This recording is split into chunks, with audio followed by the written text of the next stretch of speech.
Welcome back, everyone. My name is Patrick. You're watching the Oilers Rundown, broadcast on the Oilers Fanatic and the Heavy Hockey Network. 4-game losing streak for the Edmonton Oilers. Their first one since November of 2023, I believe it was. Obviously, their first one this season.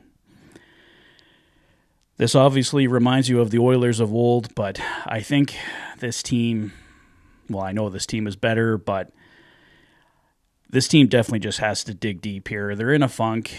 They're going to get out of this. We all know they will, but it's really going to take a total team effort. They take on the Florida Panthers tomorrow night at 5 o'clock. We know the Panthers are going to be without Matthew Tkachuk tomorrow, or I believe that's official anyway. So it should be slightly easier, but as we know from last year in the Stanley Cup Finals, the Florida Panthers still have a pretty damn good hockey team with or without Matthew Tkachuk. So it's going to be a challenge, but it's time for the Oilers to rise to the challenge here. 4 losses in a row is more than enough. The Oilers have all their big guns. They have no excuses. Whatever was going through the room before the flu, just a lack of confidence, it seems, right now.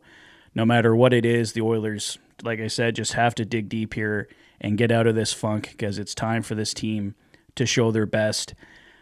As I mentioned in my Fanatic Rundown the other night, I think their game against the Tampa Bay Lightning was their best out of their current 4-game losing streak. But pretty low praise, I know, given the circumstances, but the Oilers just have to be better right from the top to the bottom.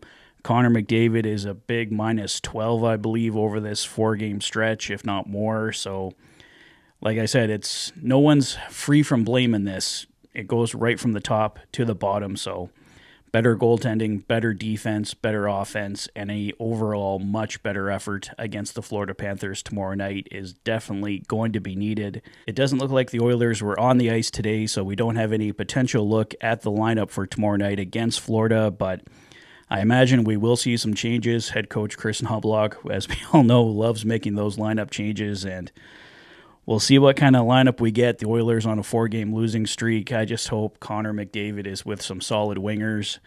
Just put him with Zach Hyman and Ryan Nugent-Hopkins at this point, or why not give Matt Savoy a chance there as well? I mean, Savoy has been looking good with Leon Draisaitl too, but maybe a couple shifts with Connor McDavid might not be the worst thing in the world. So we'll have to wait till tomorrow to find out what exactly is happening there. There was some news from Pierre LeBrun on Insider Trading regarding the Edmonton Oilers and John Gibson.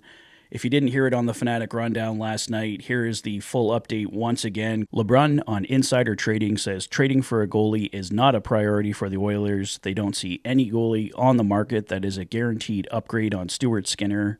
They know Skinner can play better and will need to.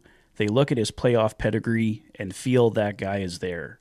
LeBrun continues and says John Gibson is out there and willing to go to Edmonton, but the Oilers don't see him as an upgrade on Skinner, and his contract doesn't look appealing either to Edmonton with a couple more seasons at $6.4 million. So that's the latest on the Oilers and John Gibson. I just really do not think that one's happening at this point, guys. So we might as well let that one go. GM Stan Bowman keeps repeating that the Oilers are not going to go for a goaltender, so I think it would be a complete and total shock at this point if the Oilers do pick up a goaltender.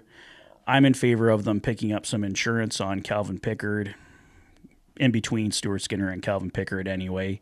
Insurance on both guys, really, but I will not be surprised if it's just Stuart Skinner and Calvin Pickard when March 7th is here and gone. So that's the latest on the goaltending, but there was one other piece of news that we got. The Edmonton Oilers picked up some more defensive depth on the waiver wire. Travis Dermott is officially an Edmonton Oiler once again. He is claimed on waivers today by the Edmonton Oilers from the Minnesota Wild, and the Edmonton Oilers have already assigned Travis Dermott to the Bakersfield Condors.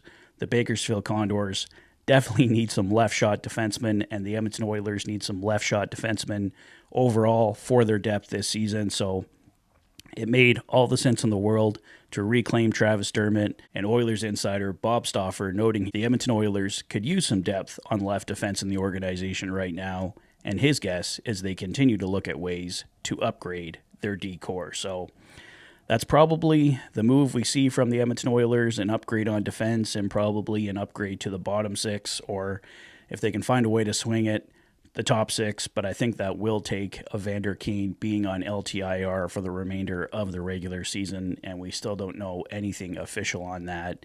The Oilers expecting to get an answer on that around March 1st. So we'll see what happens there, guys, but that is all the latest in oil country. You can join Dash and Lotzi and I on the Heavy Hockey Oilers Live podcast tonight at 9 p.m. on the Heavy Hockey Network. We'll be talking Edmonton Oilers trade deadline, so join us there. I'll throw up a YouTube post for you guys with a link in it, and I'll also have it on my social media at Oilers Fanatic YT. But that's all for now, guys. Let me know your thoughts on everything in the comment section below. If this is your first visit to the channel and you like what you see, please consider liking and subscribing for all the latest Oilers content. You've been watching the Oilers Fanatic. Thanks for being a fan.